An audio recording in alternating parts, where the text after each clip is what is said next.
जी students, ये है आपके पास एक्सरसाइज 2.3 और इसमें क्वेश्चन नंबर 1 है, right each radical expression in exponential notation and each exponential expression in radical notation, do not simplify. आपने इसको सिंप्लीफाई नहीं करना, सिर्फ और सिर्फ ये करना है कि रेडिकल फॉर्म को एक्सपोनेंशियल फॉर्म में लिखना है और एक्सपोनेंशियल फॉर्म को रेडिकल फॉर्म में लिखना है। जो मैंने अभी आपको क्वेश्चन करके दिखाए हैं और मैं अभी आपको ये 2 पार्ट्स करके दिखाती हूँ और आपको अब समझ आ जाएगी। फर्स्ट पार्ट पहले करना है और फिर उसके बाद हम करेंगे फोर्थ पार्ट। ये फर्स्ट पार्ट है आपके पास, ये किस फॉर्म में लिखा हुआ है, रेडिकल फॉर्म में लिखा हुआ है। इसको किस में चेंज करना है आपने, एक्सपोनेंशियल फॉर्म में कैसे चेंज करना है, पहले सॉल्यूशन लिखना है और आपने यहाँ पे लिखना है एक्सपोनेंशियल फॉर्म। एक्सपोनेंशियल फॉर्म आपने एक्सपोनेंशियल फॉर्म में लिखा है तो अब आप क्या लिखेंगी कि आपके पास -64 ही रहेगा। अब ये क्या है, इंडेक्स ऑफ रेडिकल क्या है, आपके पास 3 है। अब आपने क्या लिखा कि आपने रेडिकल को ख़त्म किया, एक्सपोनेंशियल फॉर्म में चेंज किया। आपने क्या किया है कि जो इंडेक्स है वो 1/3 आ जाएगा, डिवाइड में लिख देते हैं। ये अब आपके पास क्या है, एक्सपोनेंशियल फॉर्म। ये अब आपके पास क्या है, यही आपका आंसर है। आपके पास जो फोर्थ पार्ट है वो क्या लिखा है, y⁻² डिवाइडेड बाई 3। ठीक है, अब आपने किस फॉर्म में लिखना है, रेडिकल फॉर्म में। रेडिकल फॉर्म में लिखा आपने।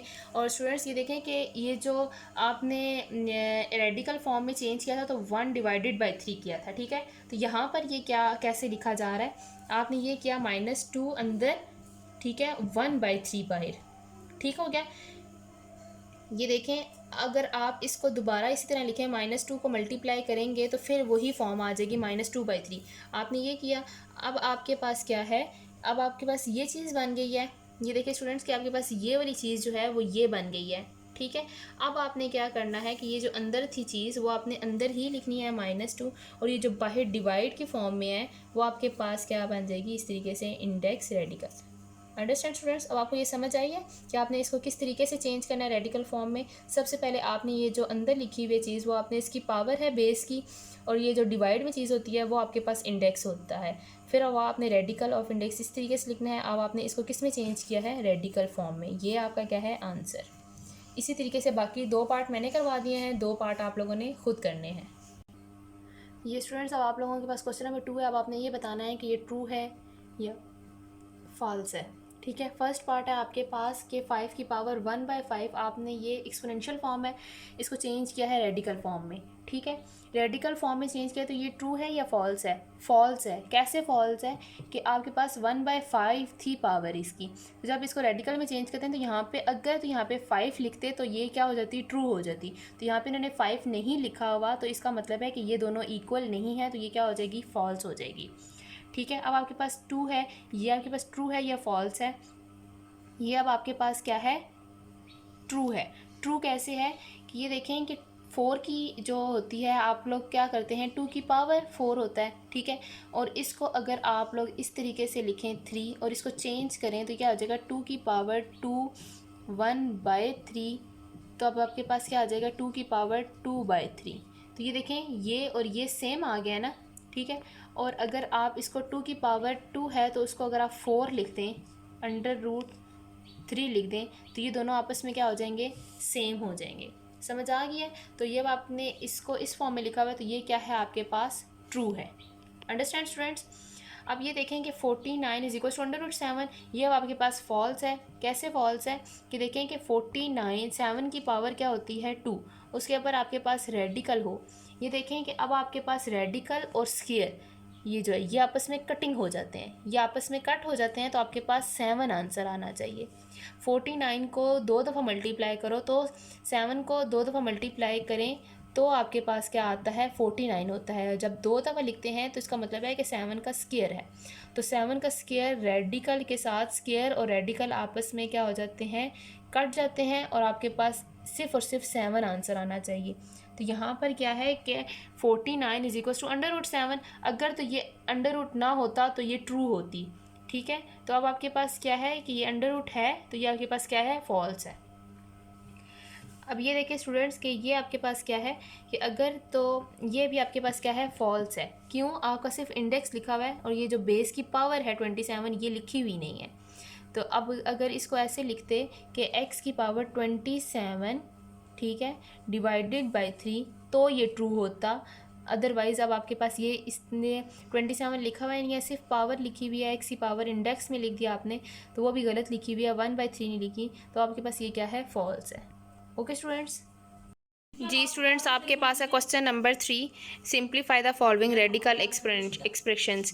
आपने इसको क्या करना है, सिंप्लीफाई करना है। अब आपने इनको सॉल्व करना है, ठीक हो गया। अब मैं आपको क्वेश्चन नंबर 1 करवा रही हूँ और आपको एक क्वेश्चन नंबर पार्ट 3 करवाऊँगी, और उसके बाद 4 पार्ट हैं, 2 मैंने करवाने हैं और 2 आप लोगों ने खुद करने हैं। देखिए स्टूडेंट्स, आपके पास पार्ट नंबर 1 है। अब आपके पास क्या लिखा हुआ है, आपने पहले ये रेडिकल फॉर्म है और आपने पहले इसको एक्सपोनेंशियल में चेंज करना है। एक्सपोनेंशियल में चेंज करेंगे तो -125 की पावर क्या आ जाएगी, 1/3, ठीक हो गया। अब ये जो आपके पास अंदर है, इसका आपने ऐसे एलसीएम लेना है। एलसीएम लिया है आपने 5 के टेबल से, लास्ट वाली डिजिट को देख के एलसीएम लेते हैं कि 5 किस टेबल में आता है, ठीक है। एक 5 के टेबल में आता है और एक 3 के टेबल में आता है, ठीक है। तो आपने किससे किया है, 5 से किया है, और आपके पास क्या आ गया है, -5 मल्टीप्लाई बाय 5 मल्टीप्लाई बाय 5, ठीक है। 3 5 आया, पावर क्या है, 1/3। अब आपके पास क्या है, -5 की पावर क्या है, ये 3 है, तो आपके पास पावर क्या आ जाएगी, 3। आपके पास बाहर क्या आ गया, 1/3। अब आपने ये देखें कि -5 3/3, अगर आप इस तरीके से ना भी लिखें और डायरेक्ट आप इसकी कटिंग कर दें तो भी आपके पास क्या हो जाएगी, कटिंग हो जाएगी। तो फिर आपके पास डायरेक्ट आपके पास क्या आ गया, आंसर -5, तो ये आपके क्या है, आंसर। अंडरस्टैंड स्टूडेंट, समझ आइए आप लोगों को। अब मैं आपको करवाती हूँ पार्ट नंबर 3। ये देखिए स्टूडेंट्स, आपके पास पार्ट नंबर 3 है। सबसे पहले आपको अब ये प्रॉपर्टी बताऊं कि जब आपके पास इंडेक्स भी जो है ये दोनों का है और रेडिकल भी है वो दोनों का है, तो सबसे पहले आपने कौन सी प्रॉपर्टी थी, ये आप लोगों के पास सेकंड प्रॉपर्टी थी। सेकंड प्रॉपर्टी में आप लोग क्या करते होते हैं कि आप इंडेक्स और रेडिकल जो है वो सेपरेट कर लेते हैं। 3 आपके पास क्या आ जाएगा, 5 की पावर 3/32, ठीक है। ये अब आप लोगों ने चेंज किया। अब आप लोगों ने क्या करना है कि आप लोगों के पास क्या है कि 5/3, अब आप इसको किस में चेंज कर दें, एक्सपोनेंशियल फॉर्म में चेंज कर दें, ठीक है। अब आपके पास क्या है कि 32 की पावर क्या आ जाएगी, 1/5। तो अब आपने यहाँ पे 32 का एलसीएम लेना है। 2 के टेबल से लें, 2 1 ज़ा 2, 2 6 ज़ा 12। कैसे, यहाँ पे 2 है तो यहाँ पे 1 6 ज़ा 12 हो जाएगा, 2 8 ज़ा 16, क्या आ जाएगा, 2 4 ज़ा 8, 2 2 ज़ा 4 एंड 2 1 ज़ा 2। तो ये कितने, 1 2 3 4 5। तो अब आप लोगों ने कैसे लिखना है, 3 की पावर 1/5, यहाँ पे क्या आ जाएगा, 2 multiply by 2 multiply by 2 multiply by 2 multiply by 2। 5 time आप लोगों ने 2 लिख लिया।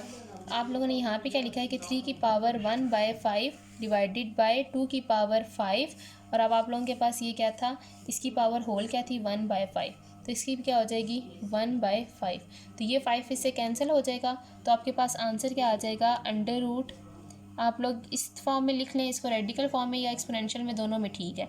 तो यहाँ पर आपके पास क्या आ जाएगा, 2, ठीक है। तो ये आपके पास क्या आ गया, आंसर। Understand students.